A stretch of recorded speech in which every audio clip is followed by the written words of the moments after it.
తర్వాత చాలా ముఖ్యమైన ఆరోపణ ధర్మరాజు మీద. ఆయన బలహీనుడండి, భార్యని ప్యాకెట్లో పెట్టాడండి, జూదం ఆడాడండి. ధర్మరాజు అయ్యుండి ఇలా చేయించా? దానికి ధర్మరాజే చెప్పిన సమాధానం వ్యాసభారతం సాక్షిగా చెబుతాను. రాజసూయ యాగం ముగిశాక నారదుడు వచ్చాడు చూడడానికి. సభాపర్వం ఇది, ధర్మరాజును చూడడానికి. రాజసూయ యాగం చేయమని చెప్పింది నారదుడే. పైన పాండురాజు చేయమంటున్నాడు, చేయమని చెప్పాడు ఆయన. అందుకని నారదుడు సలహా ప్రకారం రాజసూయ యాగం చేశాడు. రాజసూయ యాగంలో శిశుపాల వధ జరిగింది. ఎందుకు జరిగినా వేరే విషయం జరిగింది. రాజసూయ యాగంలో నిండు సభలో రాజవధ జరగకూడదు, కానీ జరిగింది. ఎందుకంటే శిశుపాలుడు పొగరబోత్తనం వల్లే జరిగింది. అందులో కృష్ణ పరమాత్మ తప్పేం లేదు. వాడు 99 తిట్లు దగ్గర ఆపేసినా సరే వదిలేస్తానని చెప్పాడు. వాడు ఎందుకైనా మంచిదని 108 తిట్టాడు. వాడు ఓవర్ యాక్షన్ వాడిది. ఒకవేళ కొన్ని తిట్లు కాకుండా పోతాయేమో అని వాడు ఇంకో 8 ఎక్కువ తిట్టాడు. అప్పటి నుంచి ఎవరైనా తిడితే అష్టోత్తర శతం అయింది. ఈవేళ ఆఫీసులో అష్టోత్తర శతం అయింది బాస్ చేత అని అంటారు. అలా అంత కర్మ పెట్టుకుని పరిగెట్టుకుని తిట్టే కానీ చక్రం వేయకుండా ఎలా ఉంటాడు? వేసి పరచుడే అదొక గొడవ, వాడి చావు వాడే కోరుకుంటుంటే నేనేం చేయను అన్నాడు. మేనత్తకి ఇచ్చిన మాట ప్రకారం 100 తప్పుల వరకు క్షమిస్తానమ్మా. వాడు 1000 చేస్తే ఎవడు క్షమిస్తాడండి? అది జరిగింది. అనివార్య పరిస్థితి. అందుకే పరిస్థితులు మన చేతుల్లో ఉండవు. ధర్మరాజు శిశుపాలుడు చనిపోతాడని ఆయన అనుకోలేదు. యాగంలో ఎప్పుడు వధ జరగకూడదండి. అలా జరిగింది, దాని అశుభం ఉంటుంది. వెంటనే వ్యాసుడు వచ్చాడు. రాజసూయ యాగం అయిపోయింది, అందరూ ఎవరెళ్ళకి వాళ్ళు వెళ్ళిపోతున్నారు. వ్యాసుడు వచ్చాడు. ధర్మరాజా, నేను వెళ్ళొస్తానయ్యా అన్న. మహర్షి, మీరు కూడా వెళ్ళొస్తానంటున్నారు, కాస్త ఆగండి, ఒక్కరోజు ఆగండి, నాకు కొన్ని సందేహాలు ఉన్నాయి అన్నాడు. ఏమిటయ్యా అన్నాడు. అంత బాగానే జరిగింది, కానీ చివరిలో శిశుపాల వధ జరిగింది. మరి చేసినవాడు కృష్ణుడు, ఆయన ఏం అనడానికి లేదు. రెండోది, ఆయన తప్పేమీ లేదు. అంత దుర్మార్గంగా ఉంటే చంపకుండా ఎలా ఉంటాడు? కానీ ఇది జరిగింది కదా, నా మనస్సులో శంకగా ఉంది. ఏం చేయాలంటే తప్పదు. అనుభవించవలసిన యోగాలు కొన్ని ఉన్నప్పుడు పరిణామాలు అలాగే జరుగుతాయి. ఇది గ్రహస్థితి, నీ మనస్థితి కాదు, పరిస్థితి కాదు, ఇది గ్రహస్థితి. దీన్ని నువ్వు ఆపలేవు. గ్రహస్థితిని ఎప్పుడు భరించడమే, అంతే. జాతకాలు మార్చే ప్రయత్నం చేయకూడదు. నీకు ఫలానా యోగం ఉంది, బయటికి ప్రమాదం జరుగుతుంది అని ఎవరైనా జాతకం చెప్పేవాళ్ళు చెబితే బయటికి వెళ్ళడం తగ్గించే, వీలైనంత తగ్గించే. వెళ్ళినా బాగా బెల్ట్ పెట్టుకుని కూర్చో. బస్సులో కాదు, ఇంట్లో కూడా బెల్ట్ పెట్టుకో. ఓవర్ యాక్షన్ అనుకున్నా సరే. అప్పుడు ఏమవుతుంది? కాలు విరిగే చోట వేలు విరుగుతుందండి. ప్రమాదం అని ఉంది జాతకంలో, కాలు వేలు చెప్పలేదు, అది మనకి అడ్వాంటేజ్. నీకు స్థలం మార్పిడి తప్పదో అన్నాడు ఎవడో. మనం ఏం కంగారు పడిపోతే అయిపోయి రైల్వే ఇక్కడ సుఖంగా ఉన్నానని సికింద్రాబాద్లో తీసుకెళ్ళి ఎక్కడో మహారాష్ట్రలో బారేస్తారేమో. స్థలం మార్పిడి అంటే ఉద్యోగం ఎక్కడ చెప్పారు? నీకు ఇల్లు కావచ్చు కదా, అది అర్థం చేసుకోవచ్చు. స్థలం మార్పిడి అన్నారు కానీ నీ ఉద్యోగం, ఎందుకంటే జ్యోతిష్ శాస్త్రం పుట్టినప్పుడు ఈ ఉద్యోగాలు లేవు అసలు. ఎవరైనా జాతకం ప్రకారం నీకు ఉద్యోగం వస్తుంటే మీరు నమ్మక్కల. జ్యోతిష్ శాస్త్రం పుట్టినప్పుడు ఉద్యోగాలు లేవు, ఎవరు ఉద్యోగం చేసేవారు కాదు, వ్యవసాయమే ఉండేది అక్కడ. ఉద్యోగం అంటే అర్థం అప్పట్లో ఏముండేదంటే ఆదాయపు వనరు, నీకు ఆదాయ మార్గం. అది ఉద్యోగం కావచ్చు, వ్యవసాయం కావచ్చు, వ్యాపారం కావచ్చు. ఎవడో మన వేలు విడిచిన మేనమావ, తోడేలుడు, తమ్ముడు, కొడుకు ఒకడు చనిపోయి వాడి ఆస్తి మనకు రావచ్చు, అది వేరే విషయం. నీకు వస్తుంది అంతే ఆదాయ మార్గం అనుకోకుండా.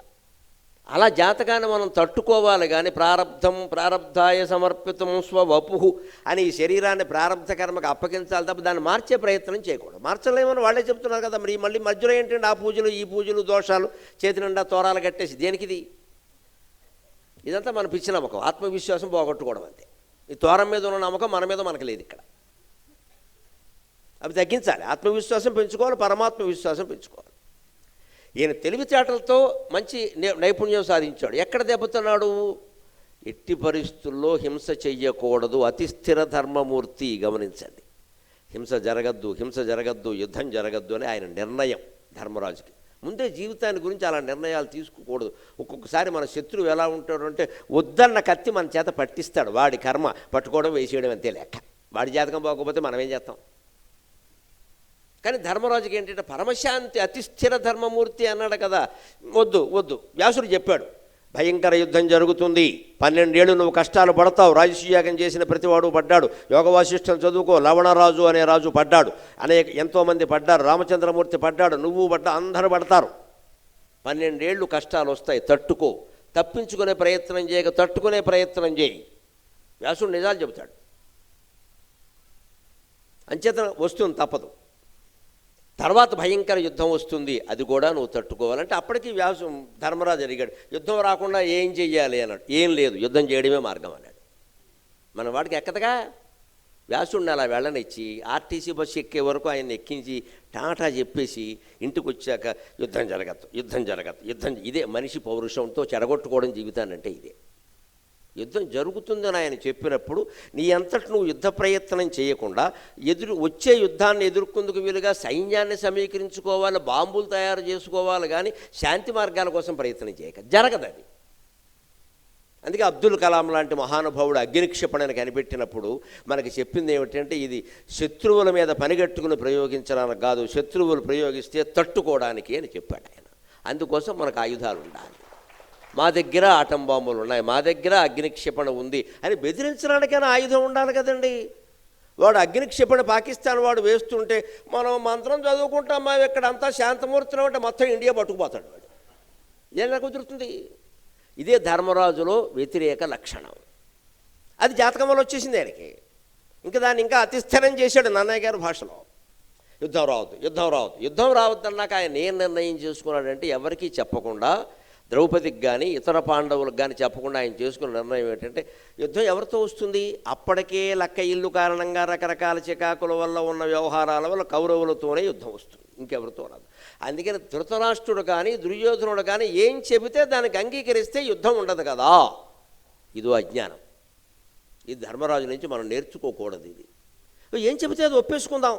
మనం ఏమనుకుంటాం, ఇంట్లో కొడుకో కూతురో ఎవరో దుర్వ్యసనాల పాలై డ్రగ్ అడిక్ట్ అయిపోయి రకరకాలుగా ఎమోషనల్ బ్లాక్మెయిలింగ్ చేస్తున్నారు అనుకోండి, వాడు ఏదంటే చేసేయండి, లేకపోతే వాడు చచ్చిపోతాడు, అంటే అన్నీ అంటించేస్తాడు. వాడు టీవీ బదలు కొట్టేసాడు నన్ను, వీడు ఇంకోటి బదలు కొట్టేస్తాడు. అసలు వీడిని బదలు కొట్టేస్తే గొడవ ఉండదు కదా. వీడిని బయటికి ఎందుకు పంపలేం మనం?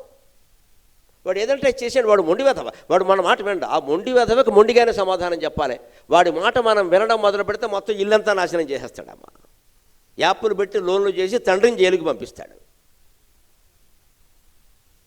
ధర్మరాజు అమాయకత్వం అంతా అక్కడే ఉంది. ఇప్పుడు ఏం నేర్చుకోవాలో చూద్దాం. ఆధునిక కాలానికి ధర్మరాజు పాత్ర, భారతం ఎంతో ఉపయోగపడతాయి. మనలో ఎంతమంది ఉన్నారు ఇలాగా? వాడితో పెట్టుకోకండి, వాడు మంచివాడు, వాడితోనే పెట్టుకోవాలి. వాడితో ఎలా పెట్టుకోవాలో అలా పెట్టుకోవాలి. ఏంటిగా వాడు మనతో పెట్టుకుంటున్నాడు కదా, మనం ఏమైనా కావాలన్నావా? సద్గురు శివానందమూర్తి గారు చెప్తాడు ఒక్క మాట, మహానుభావుడైన మాట.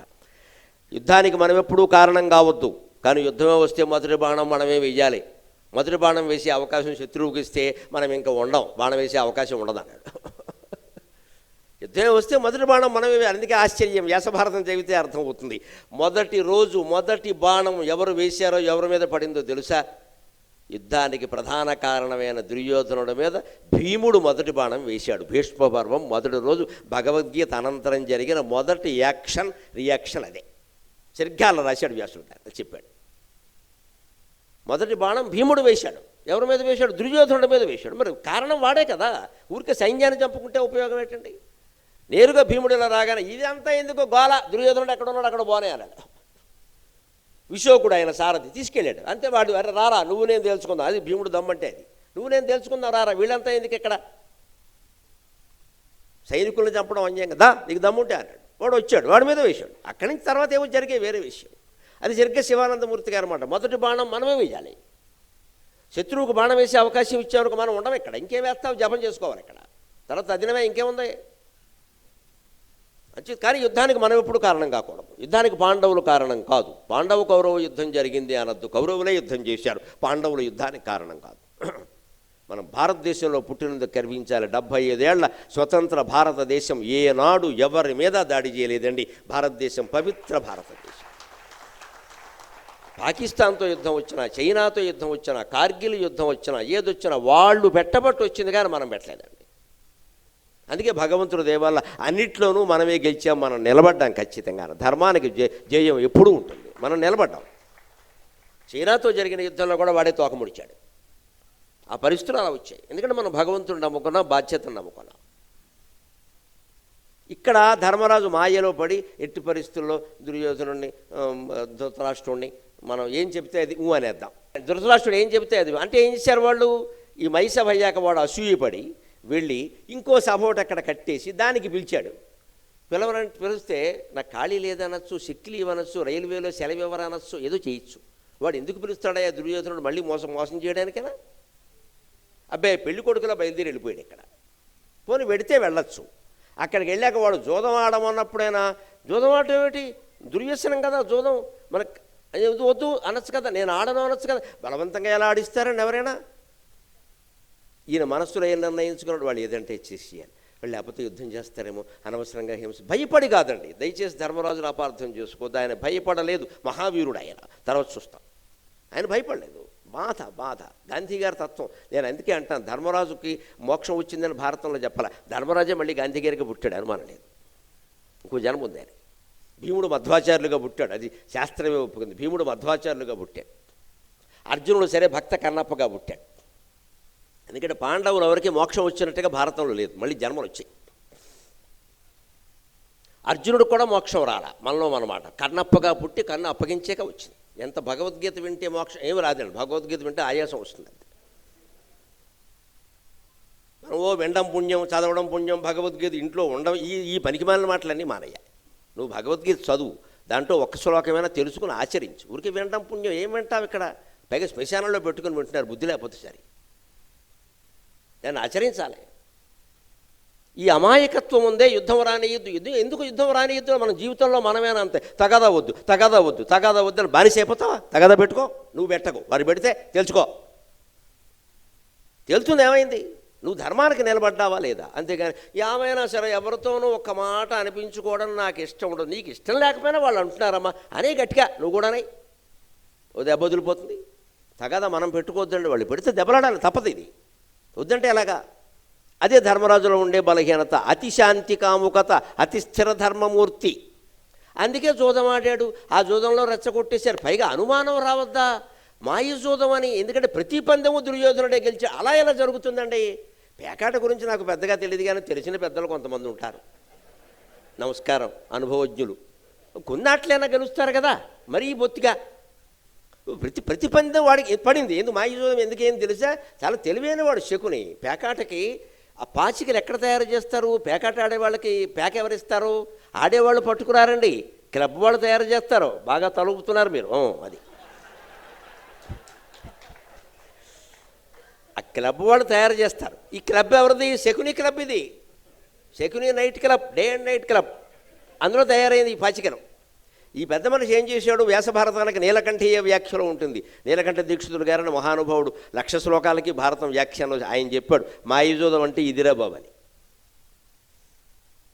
అక్కడ ఏం చేశారంటే పాచికలకి 6 ఫలకాలు ఉంటాయి, అక్కడ 6 ఫేసెస్. అది ఇలా దొల్లిస్తారు దాన్ని. ఆ ఫలకానికి పైన ఒకచోట ధర్మరాజ అని రాస్తారు, ఇంకో చోట దుర్యోధన అని రాస్తారు. ఇలా దొల్లించి వేసినప్పుడు ఎవరి పేరు పైకి వచ్చిందో వారు నెగ్గినట్టు లెక్క పందెంలో, కింద ఉన్న పేరు ఓడిపోయినట్టు లెక్క.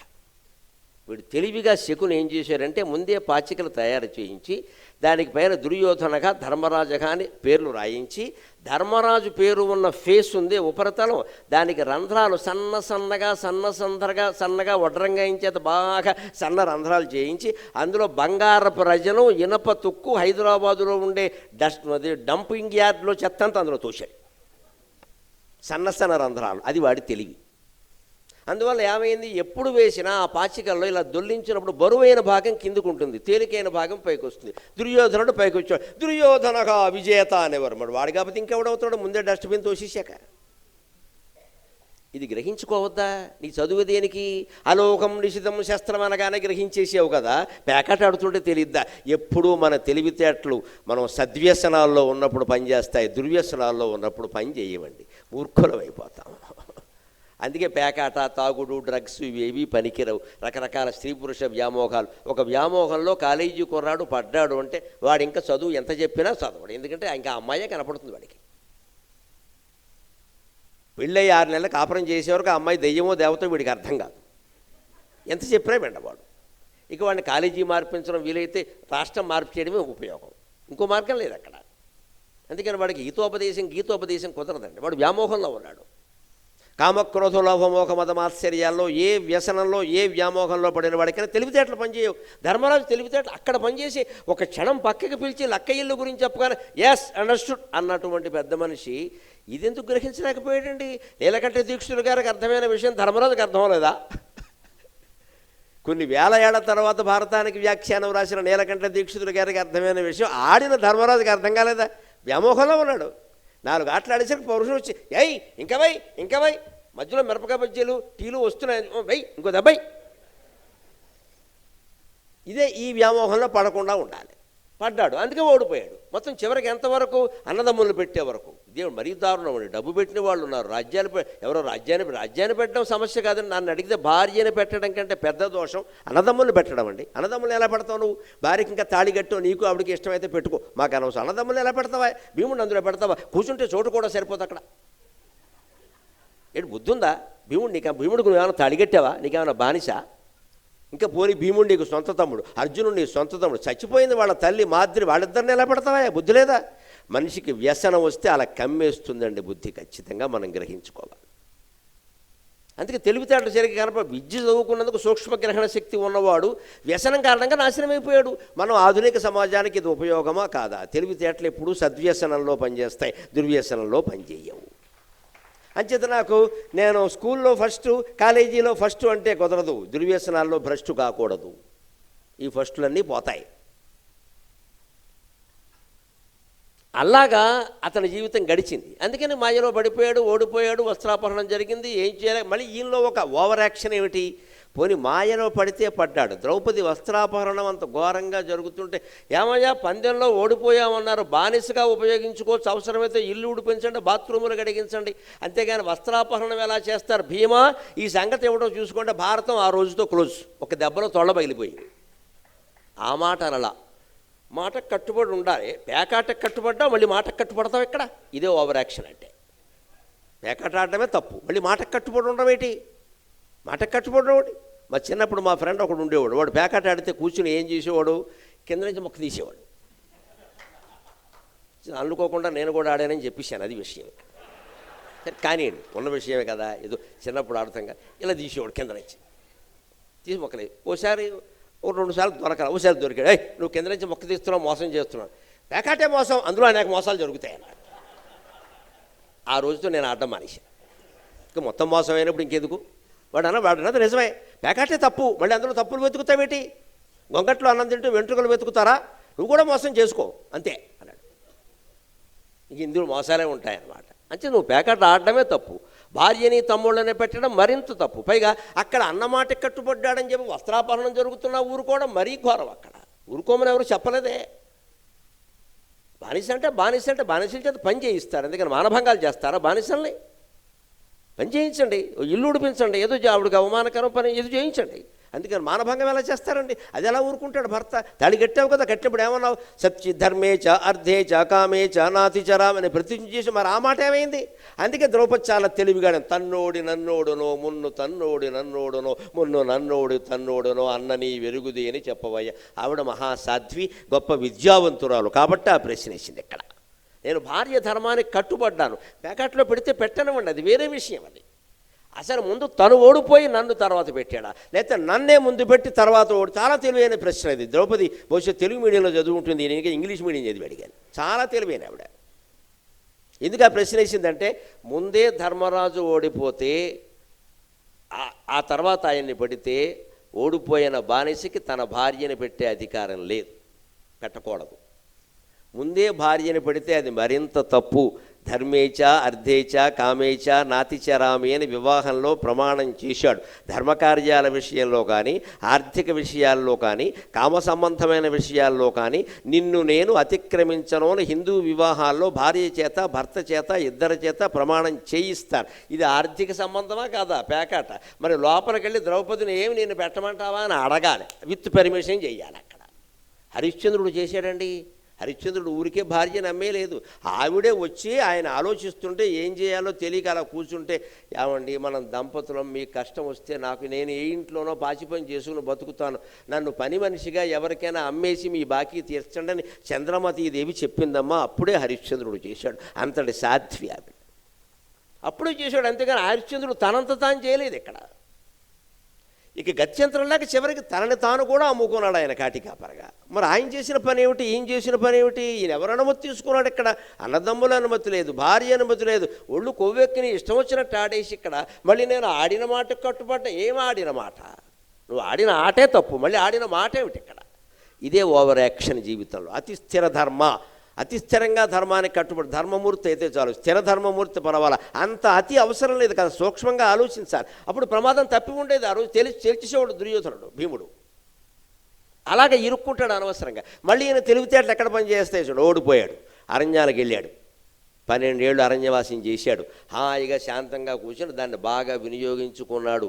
అర్జునుడు సరే అక్కడికి వెళ్ళాడు, శివుడి గురించి తపస్సు చేశాడు. ధర్మరాజు కూడా కాలాన్ని సద్వినియోగం చేసుకున్నాడు. మనం నేర్చుకోవాలి. సాఫ్ట్వేర్ ఉద్యోగులు, ఇతర ఉద్యోగులు, ఎవరికైనా ఉద్యోగాలు పోతే ఉద్యోగం పోయింది, బోర్డు సమయం దొరికింది ఉద్యోగం పోయినందుకు, శుభ్రంగా పుస్తకాలు చదువుకో, జపం చేసుకో, ధ్యానం చేసుకో, ఏమైనా యాత్రలు చేయాలంటే చేసేయి. ఈలోపు రాబోయే ఉద్యోగానికి తయారవలసిన విధంగా తయారు, బోర్డు సమయం దొరికింది. ఎందుకంటే ఉద్యోగాల్లో ఉన్నప్పుడు మనకి ఎక్కడా సమయం దొరకదు, యాత్రలు చేయలేవు, పుస్తకాలు చదవలేవు, 10 నిమిషాలు కూడా సమయం దొరకదు. ఇప్పుడు దొరికింది కదా. నీ ప్రతిభను నువ్వు కాపాడుకుంటూ 6 నెలల పాటు రాబోయే ఉద్యోగానికి తగిన కృషి చేస్తే ఇప్పుడు పోయిన ఉద్యోగానికి రెట్టింపు జీతంతో ఉద్యోగం వస్తుందయ్యా, అనుమానం ఏం లేదు. అది ధర్మరాజు నుంచి నేర్చుకోవాలి. 12 ఏళ్ళు అరణ్యవాసం వస్తే రోజును ఏమిటో ఇలా అయిపోయింది, గురుడు 6లో ఉన్నాడు, శుక్రుడు 3లో ఉన్నాడు అని జాతకాలు చూపించుకుంటూ కూర్చోలేదు. ఇక్కడ అయిందిగా, పేకటాడావు. అప్పుడు ఏ జాతకం చూపించావు? పేకటాడమని ఆవిడ చెప్పండి నీకు. అందుకని ఆయన తెలివిగా వ్యవహరించి ఏం చేశాడంటే, బృహదశ్వ మహర్షి, మార్కండేయ మహర్షి మొదలైన మహామహర్షులందరికీ కావాలని కబురు చేసి ఆతిథ్యం ఇచ్చి, మాకు పురాణాలు చెప్పండి, మాకు కథలు చెప్పండి, మా బుద్ధి బాగుపడేలా చేయండి. అసలు పూర్వం ఇటువంటి కష్టాలు ఎవరికైనా వచ్చాయా అంటే, నీవే ఉంటాయా, నువ్వు పేకాడి కష్టాలు తెచ్చుకున్నావు, రామచంద్రమూర్తి ఏ దోషము చేయకుండా వనవాసం వచ్చిందయ్యా, నీకు ఇంకా 12 ఏళ్ళు, ఆయనకి 14 ఏళ్ళు, ఇంకా 2 ఏళ్ళు ఎక్కువ. నీకు ఇంకా దుర్యోధనుడు వల్ల వచ్చింది, ఆయనకి వాళ్ళ పినతల్లి వల్ల వచ్చిందయ్యా, నీకంటే కష్టాలు పడిన వాళ్ళు చాలామంది ఉన్నారని అరణ్యవాసంలో రామాయణం మొత్తం మళ్ళీ చెబుతారు. భారతంలో రామాయణం ఉంటుంది. ఆ రకంగా సద్వినియోగం చేసుకున్నాడు. ఎంత తెలివైన వాడో ధర్మరాజు ఈ కాలానికి ఇస్తున్న సందేశం ఏమిటో చూద్దాం. సభాపర్వంలో ధర్మరాజు అతి చేస్తే, అరణ్య పర్వంలో ఓవర్ యాక్షన్ చేసిన వాడు భీమసేనుడు, మహానుభావుడు. ఇంక మామూలు ఓవర్ యాక్షన్ కాదు. గద ఉంది కదా అని మొత్తం అందరినీ కొట్టేయడమే, పైగా ఖాళీగా ఉన్నాడు. అది ఆయన చేసి వెళ్ళిపోయి అడవుల్లో మొక్కలని, పెద్ద పెద్ద చెట్లన్నీ పడగొట్టుకుంటూ పులుల్ని సింహాలని చంపుతూ వెళ్ళిపోయాడు. ఎక్కడో ఓ చోట ఒక కొండ చెరువు పట్టుకుంది, అండి మొత్తం చుట్టేసింది. ఇలా మొత్తం ఇలా తెలిసి నోరు తెరిచింది. దాని బలం నుంచి విడిపించుకుందామని చూశాడు భీముడు. ఎంత ప్రయత్నించినా విడిపడ్డాలా. అప్పుడు ఆయనకు అనిపించింది, కనీసం సాగుతీలు వెంటారు దీన్నే, మహానుభావ నువ్వు మామూలు కొండ చిలువ కాదు, అయితే నాకు ఆగవు ఇక్కడ, నేను చాలా చూశాను. నువ్వెవరో మహానుభావుడు, శాపవశాత్తు వచ్చి ఉంటావు, నువ్వెవరో చెప్పు, నీకు నమస్కారం అన్నాడు. అంటే అనువుగాని చోట అధికులమన రాదు, కొంచెముండుటెల్ల కొదువగాదు, కొండ అద్దమందు కొంచెమై ఉండదా, విశ్వదాభిరామ వినురవేమ అన్నాడు. భీముడు ఆ తెలివి పాటించాడు. ఆయనకి నమస్కారం చేస్తే ఆయన కూడా మనుష్య భాషలో, భీముడికి అర్థమయ్యే భాషలో, నిజమేనయ్యా నువ్వు ఊహించింది, నేను నహుషుడనే మహారాజుని, నా తపస్సు వల్ల యజ్ఞాల వల్ల నాకు స్వర్గం వస్తే శచీదేవిని కామించి పిచ్చి పని చేసి బ్రహ్మరథంలో వెళ్ళాలని ఆవిడ షరతు పెడితే, సప్తఋషుల్ని రథంగా పెట్టుకుని అందులో అగస్త్య మహర్షి ముందు పెడుతుంటే తొందరగా నడు అనడం కోసం సర్ప అన్నాను నేను అన్నాడు. సర్ప అంటే సంస్కృతంలో క్రియాపదంగా ముందుకు నడవమని అర్థం, నామవాచకంగానేమో పాము అని అర్థం. ఈయన క్రియాపదంగా వాడు సర్ప అన్నాడు. అగస్త్యుడికి మండింది, పల్లకి కిందకి దించి సర్పోభవ అన్నాడు. వీడు పాము అయ్యాడు. ఇక్కడ అది మహర్షులు అంటే. లాంగ్వేజ్ మార్చాడు. ఈయన వెర్బగా ప్రయోగించాడు, ఆయన నౌనుగా వాడాడు. దాన్ని నువ్వు వెర్బ చేసావని నాకేం తెలుసు అనుకున్నది. ఈయన వెర్బగా ప్రయోగించాడు, ఆయన నౌనుగా వాడాడు. అర్థాలు మారిపోతాయి వెర్బ నౌనైతే. ఈయన సర్ప అన్నాడు. ఇంక పదమేం దొరకలేదా, నడవమని చెర అంటే చాలు కదా, వాడి కర్మ కొద్ది ఎత్తి వచ్చింది. వాడికి సర్ప అన్నాడు, కిందకి సర్పోభవ అన్నాడు. ఇప్పుడు సర్పం అయ్యాడు. అలా అయ్యానయ్యా, మహర్షులను ఆక్షేపిస్తే అలాగే ఉంటుంది నాయన, ఇంద్రపదవి పోగా పాము అయ్యాను. ఆయన కాళ్ళ మీద మళ్ళీ క్షమార్పణ కోరి విముక్తి ప్రసాదించమంటే, ద్వాపరయుగం వరకు ఆగు, పాండవులు వనవాసానికి వస్తారంటే అర్థమైందా? ఇదంతా everything is pre return which need not be rewritten. ఇది ప్రణాళికలో ముందే ఉంది, వస్తారు. భీముడిని పట్టుకో, ధర్మరాజు లాంటి వాడు వస్తాడు, ఎవడన్నా మహాజ్ఞాని నువ్వు అడిగిన ప్రశ్నలన్నిటికీ సమాధానం చెబితే అప్పుడు నీకు విముక్తి అన్నాడు. అప్పటి నుంచి వాడు వచ్చిన వాడిని అలా పట్టుకుంటాడు. ఆహారం అయిపోయిన వాడే తప్ప సమాధానాలు చెప్పిన ఆన్సర్ ఇచ్చిన వాడు లేడు. భీముడిని పట్టుకోగానే సాయంత్రానికి ధర్మరాజు వచ్చాడు. ఆయన్ని అనేక రకాల ప్రశ్నలు అడిగాడు. చాలా గొప్ప ఘట్టం నహుషుడు కష్టం. అందులో మనకు ఉపయోగపడేది ఒకటి చెప్పుకుందాం. జీవితంలో డబ్బు కోల్పోయినా పర్వాలేదు, క్యారెక్టర్ కోల్పోకూడదని చెప్పాడు ధర్మరాజు నహుషుడికి ప్రధాన. జీవితంలో మనిషి కోల్పోకూడదు ఏదయ్యా అని అడిగితే ఏం కోల్పోయినా పర్వాలేదు, డబ్బు కోల్పోయినా పర్వాలేదు. Money is lost, nothing is lost. ఇంగ్లీష్లో కూడా చెబుతారన్నమాట. Health is lost, something is lost, but character is lost, everything is lost. దానిని అన్నయ్య గారు ధర్మరాజు మాటల్లో మంచి పద్యంగా మనకు అందించాడు. విత్తహీనుండు వెండిజు వివిధగతుల విత్తహీనుండు వెండిజు వివిధగతుల విత్తవంతుండుగా నేర్చు వృత్తహీనుడైన వాడు వివృత్తహీనుడైన వాడు విహీనుండయండ్రుగాన వృత్తహీనుడైన వాడు విహీనుండయండ్రుగాన విత్తరక్షకు కడుమేలు వృత్తరక్ష. మనిషి దేన్ని పోగొట్టుకున్నా పర్వాలేదు, దేన్ని ప్రధానంగా కాపాడుకోవాలి అంటే నహుషుడు ప్రశ్నకి సమాధానంగా ధర్మరాజు చెప్పిన మాట ఇవాళ యువతరం మొత్తం గ్రహించవలసిన మాట. ఎవ్వరికీ క్యారెక్టర్ మీద దృష్టి లేదు అసలు. ఆ మాట ఎవరో మాట్లాడకూడదు. క్యారెక్టర్ గురించి మీకెందుకంటే మరి దేని గురించి కావాలి? పెళ్లి చూపులు వస్తే మనం అడిగే మొదటి ప్రశ్న ఏమిటమ్మా? ప్యాకేజీ ఎంత? కింద లీకేజీ బోల్డ్ ఉంది అక్కడ. ఈ ప్రశ్న మానేసి క్యారెక్టరే అడగాలి. ఆడదాన్నైనా మొగాడినైనా మొహం మీదే అడగాలి. Can you give any guarantee about your character అని అడగాలి. నన్ను ఇది అడుగుతా ఉంటే అడుగుతా, నీకు ఇష్టమైతే చేసుకోలేత పో అని చెప్పాలి. క్యారెక్టర్ లేని మనిషిని పెళ్లి చేసుకోవడం ఏంటండి?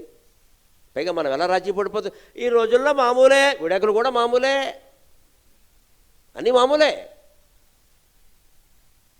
ముందు అడగవలసింది క్యారెక్టరే. ఇవాళ కూడా పెళ్లిలో ఖచ్చితంగా విడాకులు అవ్వకుండా ఉండాలంటే పెళ్లి కూతురు పెళ్లి కొడుకుని వేయాల్సిన మొదటి ప్రశ్న ఏమిటో తెలుసా మిత్రమా? Are you satisfied with what you have? నీకు సంతృప్తి ఉందా? ఉన్నదాంతో సంతృప్తిగా ఉండగలవా అని అడగాలి. పెళ్లి కూతురు కానీ పెళ్లి కూతురు తల్లి కానీ పొరపాటును కూడా ఈ ప్రశ్న అడగాలి. సంతృప్తిగా ఉంటే సంపదలు ఎలా వస్తాయి? వేసేయి మొత్తం కాలం. ఉన్న డబ్బు సరిపోయిన మొగుడికి ఉన్న ఆడది కూడా సరిపోవడదమ్మా, ఖచ్చితంగా చెబుతున్నాను నేను. ఇది సరిపోతే అది సరిపోతుంది. వీడు వ్యధవేషాలు వేస్తాడు ఖచ్చితంగా. ఉన్న డబ్బు సరిపోయినప్పుడు ఉన్న ఇల్లాలు కూడా సరిపోదు, పక్క చూపులు చూస్తాడు. ఉన్న ఇల్లాలతో సంతృప్తిగా ఉండగలవా? ఉన్న ఇంటితో ఉండగలవా? ఉన్న ఉద్యోగంతో ఉండగలవా? Are you satisfied with what you have? అటువంటి మగాడు అటువంటి ఆడది నిలబడతారు, కాపురం నిలబడతారు. మనం ఆ ప్రశ్న వెయ్యం. సాటిస్ఫై అంటే ఎలాగండి? 3 లక్షలైనా నెలకి లేకపోతే ఎలా పోతుంది? బతకడానికి 3 లక్షలు అక్కర్లేదండి, 30,000 చాలు. బతకడానికి 3 లక్షలు అక్కల. మహావైభవంగా అప్పులు చేసి బతికి నాశనం అయిపోవడానికి 3 లక్షలు కావాలి, లేకపోతే 30,000 చాలు. ఇవాళ అందరూ చేస్తున్న పని అదే. పెళ్ళి అవ్వగానే విలవిల్లా ఆడిపోతాడు. ఇక్కడ 3 కోట్లు, 4 బాత్రూములు. అసలు వీడికి మలమూత్రాలు దిగ్బంధం అయిపోయాయి. ఇన్ని బాత్రూములు ఎందుకు?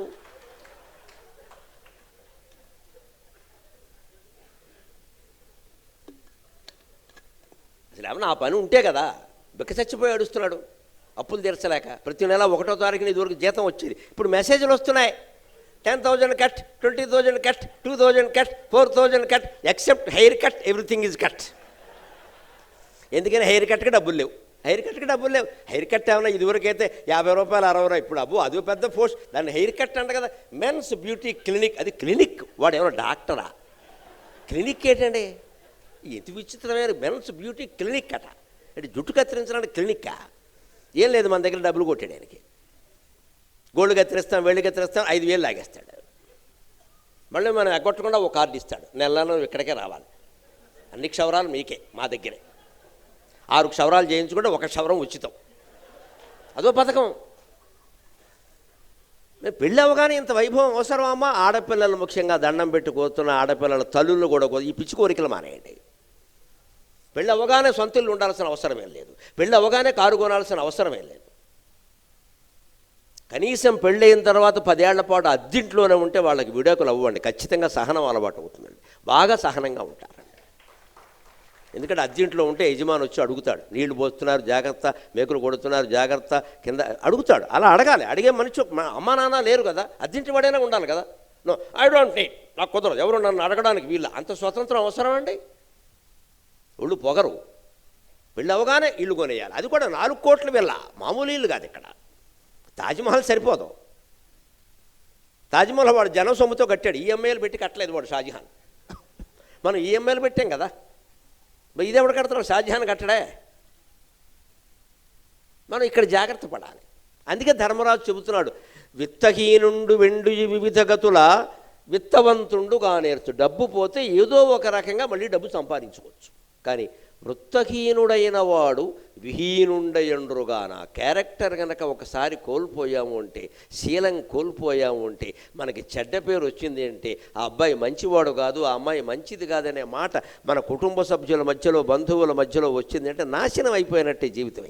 ఇంకెవరూ నమ్మరు మన ఎన్ని చెప్పినా సరే. విహీనుండ అండ్రుగాన విత్తరక్షకు కడుమేలు వృత్తరక్ష. డబ్బు కంటే ఎక్కువగా శీలాన్ని కాపాడుకోవయ్యా, ప్రవర్తనని కాపాడుకోవయ్యా. నువ్వు సత్యమే పలుకుతున్నావా, ధర్మాన్నే పాటిస్తున్నావా, మనస్సులో భగవంతుడిని స్మరిస్తున్నావా? ఈ 3 లక్షణాలు లేకుండా క్యారెక్టర్ ఎలా ఉంటుందండి? సత్యం మాట్లాడితే నడుస్తుందా? ధర్మంగా ఉంటే నడవకపోతే ఆగిపోయినా మంచిదే. సత్యమే మాట్లాడాలి, ధర్మమే మాట్లాడాలి. ఎందుకు నడవదు? సత్యమే నిక్కచ్చిగా మాట్లాడడం వల్ల 30 ఏళ్ళుగా నిక్కచ్చిగా హాయిగా చెబుతున్నాను. నా ఖాతాలు తగ్గకపోక బాగా పెరిగాయి, విపరీతమైన డిమాండ్. నేను ఫోన్ కట్టేస్తున్నాను. నేను ఫోన్ తెరిచామంటే కార్యక్రమం.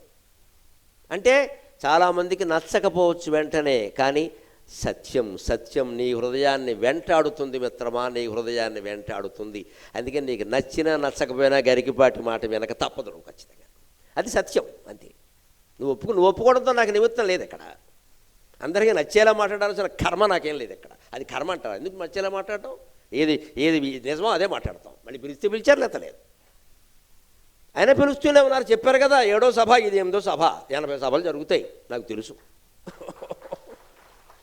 భగవంతుడు పెట్టించుకుంటాడు. మనమేముంది, మనం చెబుతున్నాం అంతే. ఇక్కడ దాన్ని తయారవుతున్నాం, చెబుతున్నాం అంతే. నిక్కచ్చిగా చెబుతాం.